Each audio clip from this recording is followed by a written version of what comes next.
Here are the top stories for today, January 5, 2021. President Duterte backs the Presidential Security Group over its procurement of COVID-19 vaccines. Malacanang hails local government units for their efforts to secure their own supplies of COVID-19 vaccines. Baguio City's business sector offers to help buy COVID-19 vaccines for the city. And the Department of Education expresses alarm over reports of students selling sex online for distance learning needs.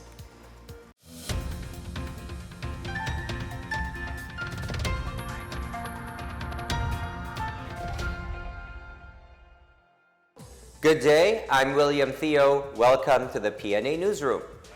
The Armed Forces of the Philippines, or AFP, called off its fact-finding investigation of the vaccination of Presidential Security Group personnel against COVID-19. This following President Rodrigo Duterte's pronouncement to Congress not to tinker with the PSG. The investigation, which was scheduled on Tuesday, was supposed to focus on how the vaccine was procured and how it was administered between and among members of the close-in security of the president. On Monday night, President Duterte said he was not keen on allowing PSG Commander Jesus Durante III and other personnel to face Congress to explain how the vaccine doses were procured or if it was done against their will.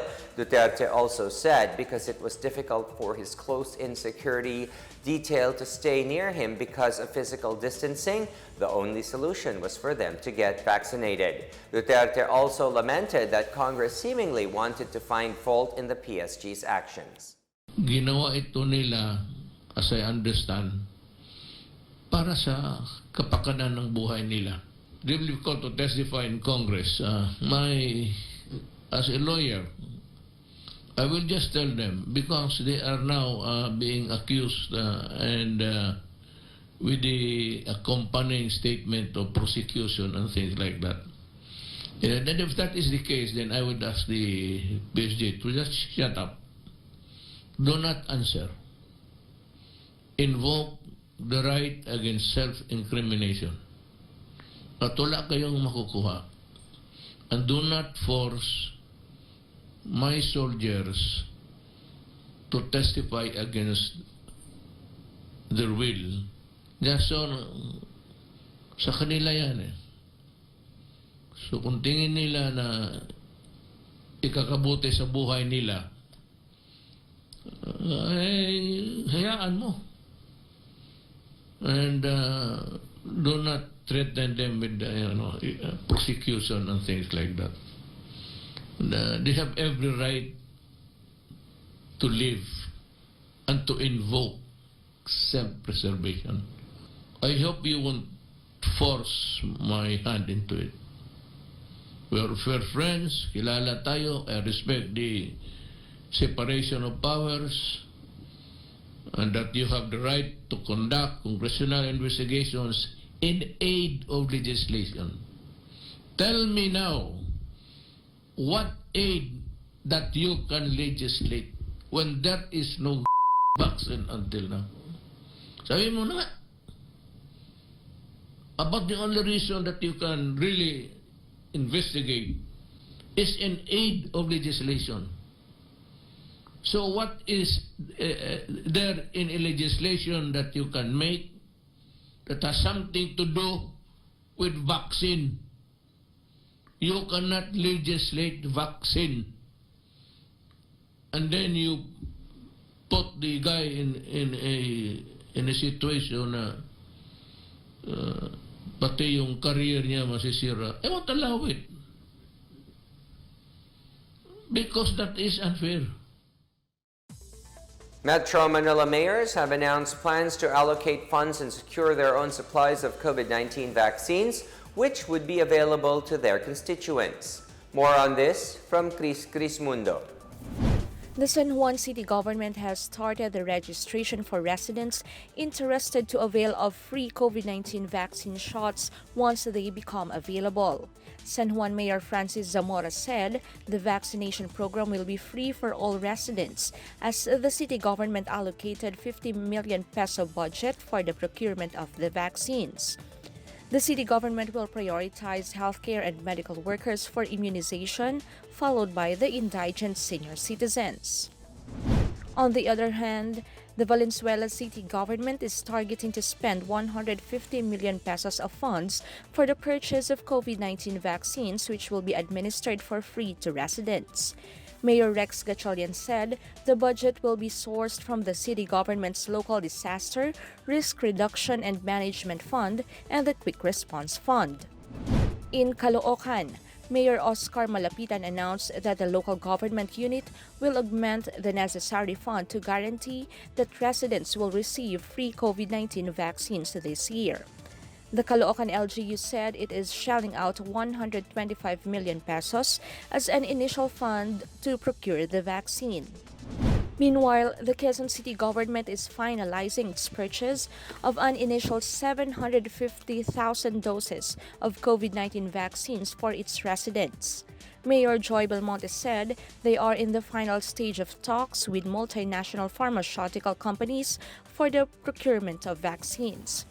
The city government had allocated 1 billion pesos from its 2021 budget for vaccines and other supplies.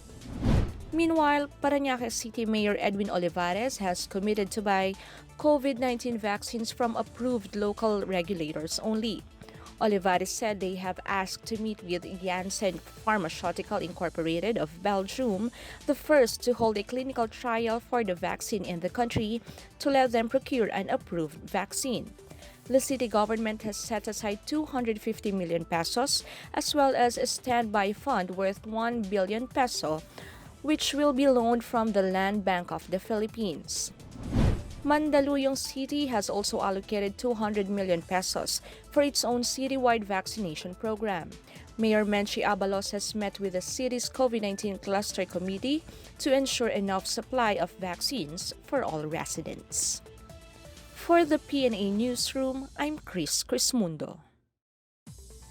Malacanang on Monday welcomed efforts of some local government units to secure doses of a COVID-19 vaccine, saying it would mean more vaccines for the entire country. Presidential spokesperson Harry Roque made this remark after the local governments of Manila and Pasig, among others, vowed to allocate funds to procure COVID-19 vaccines for its constituents. Roque, however, explained that the purchase of COVID-19 vaccines would be a government-to-government transaction. Currently, the government is negotiating with several pharmaceutical companies for the procurement of COVID-19 vaccines, namely Pfizer, Moderna, AstraZeneca, Johnson & Johnson, Novavax, Sinovac, and Sputnik V. President Duterte earlier instructed Galvez to prioritize vulnerable sectors and other marginalized groups for the COVID-19 vaccines.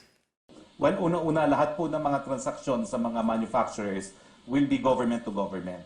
So wala naman pong ma-order na independent doon sa mga orders na gagawin po ni Vaccine Czar Secretary Galvez, no? So, let's just say we welcome the contribution of the LGUs kasi ibig sabihin, mas marami tayong budget para bumili ng vaccine at hindi lang yung manggagaling sa pondo ng national government. The Philippine National Police is preparing to file charges against Communist Party of the Philippines founding chair Jose Maria Sison following his pronouncement to deploy NPA hit squads in urban areas.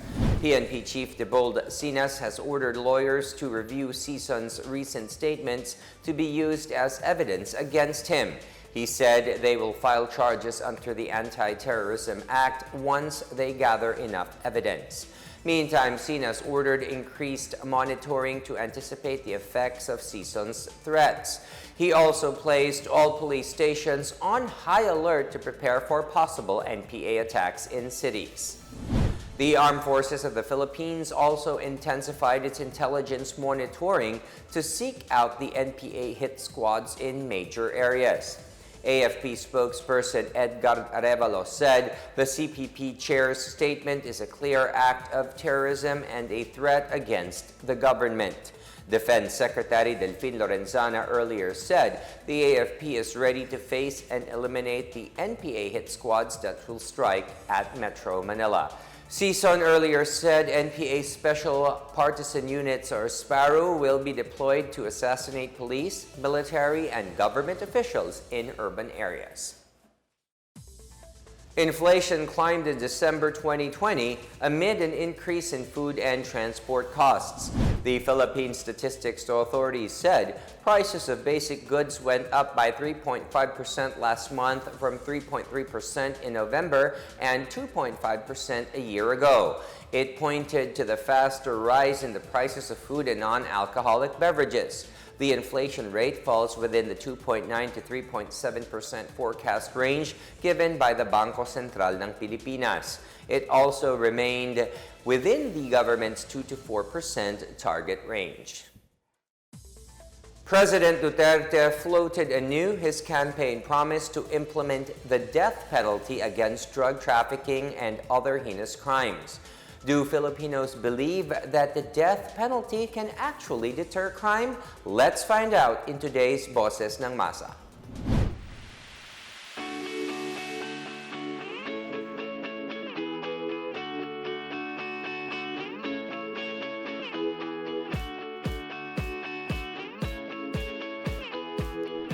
Hindi po. Kasi mas mabuting pagsisihan nila sa kulungan yung So, mas maano nila yung guilt sa kanila. Hindi po ako pabor sa sa death penalty, sir. Sir, buhay kasi yun eh. Kahit sabihin natin heinous crimes yung ginawa nila o talagang sobrang lala, hindi ako papabor na dahil ba pumatay ka lang, dahil may ganito ang ginawa, papatayin ka na agad. Siguro magandang suggestion dyan, reform sa justice system natin. Kumbaga mas maayos, mas maganda, saka yung quality ng serbisyo talaga kapag kagaya ngayon sa balita, may namatay na babae. So kung mahuhuli talaga kung sino yung may sala, mapapatunayan, yun, sa tingin ko yun yung mas okay. Hindi kasi solusyon yung papatayin mo lang kagad eh. Oo naman. Siyempre dahil sa nangyayari ngayong mga krimen, pag may death penalty, at least matatakot sila. Oo naman po, para mauntian yung mga kaso sa mundo. May matatakot yung mga kriminal po.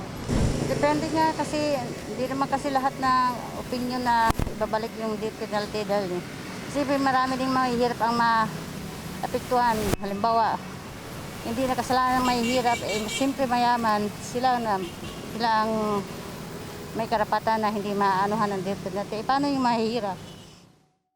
Still to come, President Duterte orders PhilHealth to defer its premium contribution increase.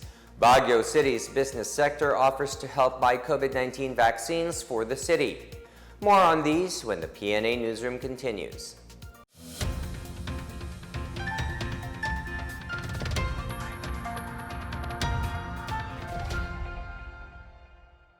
Pangalagaan ng sarili laban sa Coronavirus Disease 2019. Hanggat maaari, umiwas sa mataong lugar. Iwasang hawakan ang ilong at bibig, maging malinis sa katawan at ugaliin ang wastong paghuhugas ng kamay. Takpan ang ilong at bibig kung uubo o babahing. Umiwas sa mga taong nagpapakita ng sintomas ng coronavirus disease gaya ng lagnat, ubo at sipon. Magsuot ng face mask kung kinakailangan. Basta't sama-sama at laging handa. Kaya natin to. Isang paalala mula sa DOH, PCOO, KBP at ng himpilang ito.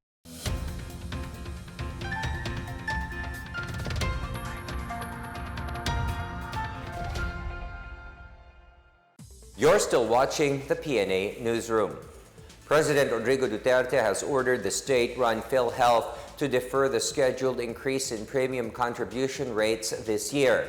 Duterte told PhilHealth CEO and President Dante Gueran to suspend the contribution hike to lessen the burden of Filipinos affected by the COVID-19 pandemic.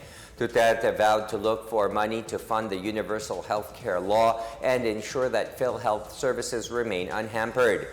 Before Duterte's speech, Senator Bongo appealed to the government finance managers and fellow legislators to consider the temporary deferment. Go said one option is to amend the increase sacrificed in the UHC law. Another option is to include a provision in the proposed Bayanihan 3 bill that would allow moving statutory deadlines and timelines for payments. The PhilHealth premium is supposed to increase to 3.5% of monthly basic salary from the current 3%. Meanwhile, Malacanang is keeping tabs on the Social Security system's plan to push through with a scheduled increase in its contribution rate from 12 to 13% this month. Presidential spokesperson Harry Roque noted that the increase in contribution rates is necessary to sustain operations of the SSS. In 2019, President Duterte signed the Social Security Act of 2018, which allows the Social Security Commission to increase its contribution rate by 1% point every other year starting 2019 until it reaches 15%. However, the SSS delayed collection of members' contributions amid the prevailing pandemic. The House of Representatives is eyeing a joint resolution to delay PhilHealth's scheduled premium contribution hike. Anak Kalusugan Party List Representative Mike Defensor said over 30 lawmakers have expressed support for the deferment of the increase. He said once the Senate and House passes the joint resolution, there would be no need to amend the universal health care law for the deferment to take effect. Defensor earlier called for the delay of the increase in premium contributions of PhilHealth's members this year from 3% of their monthly basic salary to 3.5%. He said PhilHealth members deserve a reprieve from the rate hike given the effects of the COVID-19 pandemic. The business sector has offered to help the Baguio City government buy COVID-19 vaccines for its residents. More on this and other news from the provinces from Benj Bondok. Big companies operating in Baguio City are willing to help in the procurement of COVID-19 vaccines for residents. Mayor Benjamin Magalong on Monday announced that these companies are willing to shoulder or donate 50% of the vaccine requirement of the city. Magalong said he met with business people last week where he personally asked if they can help by giving vaccines. The city government is currently preparing for the COVID-19 vaccination program after Baguio was identified by the Department of Health as among the pilot area. Meanwhile, the Negros Occidental provincial government has set aside 30 million pesos for the procurement of COVID-19 vaccines, mainly for medical frontliners. Governor Eugenio Jose Lacson said he has already signed a non-disclosure agreement with a pharmaceutical company as part of the negotiation. He said the budget will be sourced from the Provincial Disaster Risk Reduction and Management Fund. Lacson said efforts to vaccinate at least the health workers and the vulnerable groups in the second quarter of the year are being set in motion. In other news, the local government unit of Cebu Negros Oriental has locked down effective Monday its municipal hall and rural health unit after a councillor and an employee tested positive for COVID-19. The lockdown will remain indefinite until contact tracing has been completed. Meantime, massive disinfection will be carried out during the lockdown in anticipation of the influx of people coming to renew or apply for new business permits at the start of the year. For the PNA Newsroom, I'm Benj Bondok. In our business news, continued easing of quarantine measures along with the deployment of COVID-19 vaccines are expected to boost domestic growth to within target levels this year. RCBC Chief Economist Michael Ricafort broad forecasts a growth of between 6 to 7% for the Philippine economy this year, close to the 6.5 to 7.5% target of economic managers. He said the timely approval of the 4.5 trillion peso national budget for this year is also a plus since it will ensure that infrastructure programs will be financed. He also projects the passage of priority reform bills like the corporate recovery and tax incentives for enterprises, which will reduce corporate income tax, and the financial institution strategic transfer bill early this year.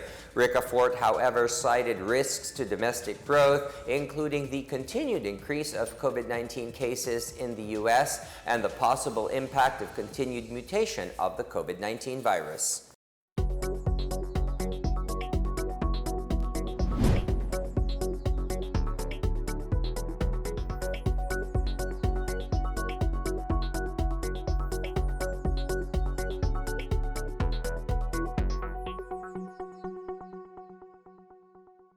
Up next, The Department of Education expresses alarm over reports of students selling sex online for distance learning needs.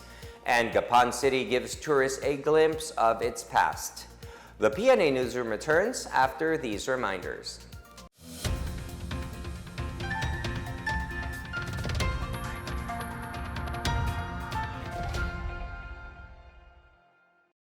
Alamin ang mga dapat gawin sa lugar ng trabaho laban sa Coronavirus Disease 2019.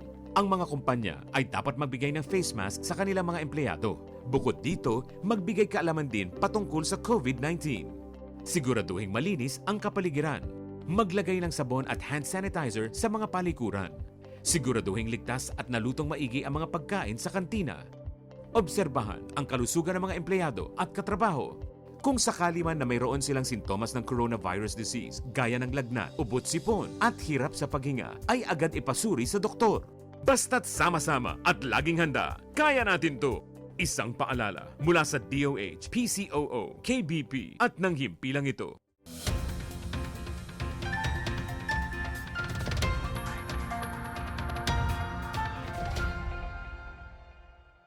The Department of Education, or DEPED, expressed support for the protection of children from all forms of violence, neglect, maltreatment, and exploitation, including sexual abuse.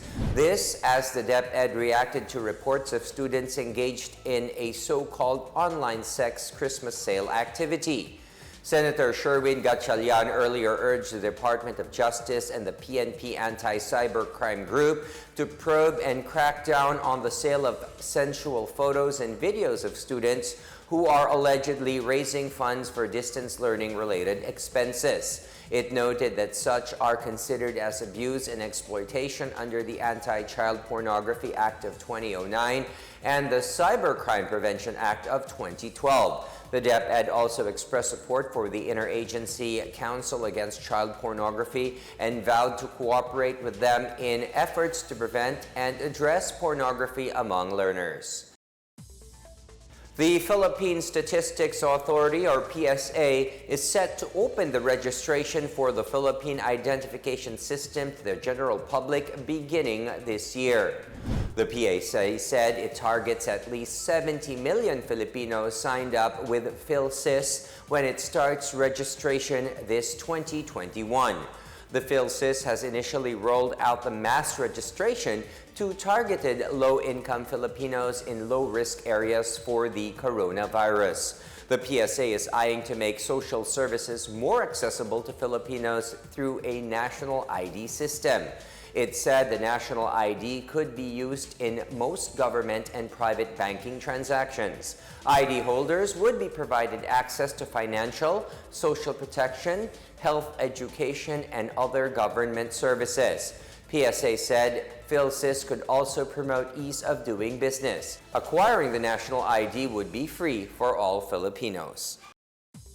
The provincial government of Negros Oriental's 10th city for COVID-19 cases has accommodated its first 5 occupants. The 5 occupants are 3 personnel from the Bureau of Jail Management and Penology, or BJMP, and 2 from the Provincial Treasurer's Office. 2 of the BJMP personnel and the 2 PTO employees are positive for COVID-19, while the other BJMP officer is scheduled for swab test after being exposed to his colleagues.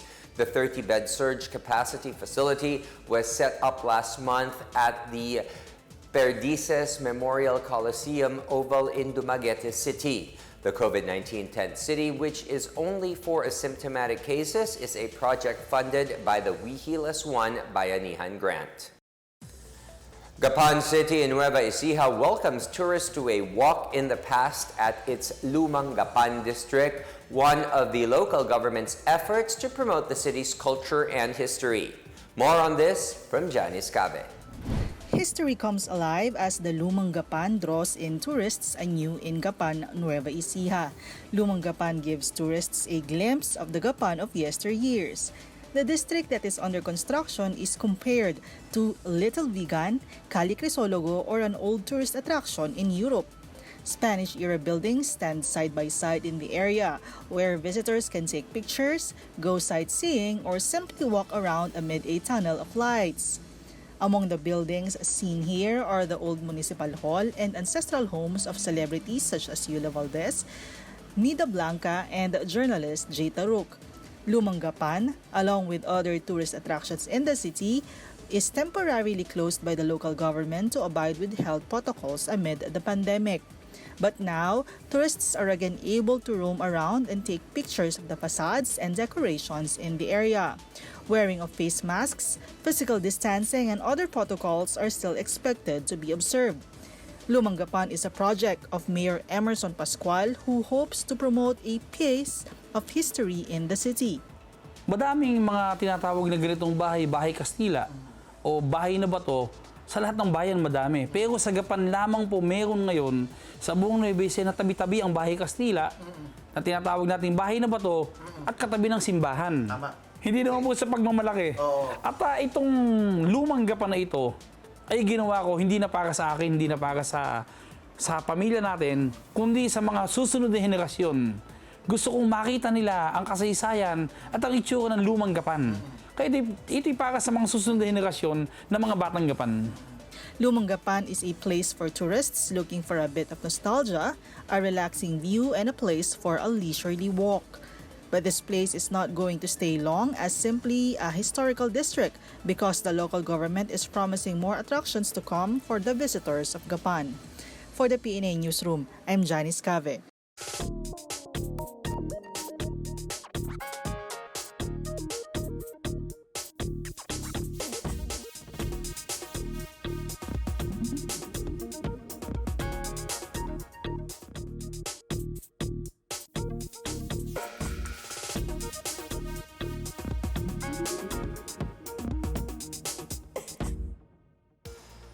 Here's another look at today's biggest stories.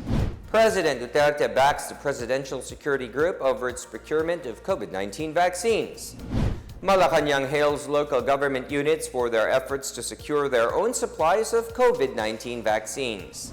Baguio City's business sector offers to help buy COVID-19 vaccines for the city. And the Department of Education expresses alarm over reports of students selling sex online for distance learning needs. Thank you for watching another episode of the PNA Newsroom. To check out more news content, check our webpage or head onto the Philippine News Agency's Facebook and Twitter accounts. For more stories about the government and how it serves Filipinos, look for these hashtags in all of our social media platforms and websites. We are shown on the pages of the PCOO and its attached agencies. Also watch us on television on PTV4 and IBC 13. And that's your daily dose of the biggest stories that you need to know. From the PNA Newsroom, we tell stories that inspire change. I am William Theo. Good day, stay safe, and a very, very happy New Year to everyone.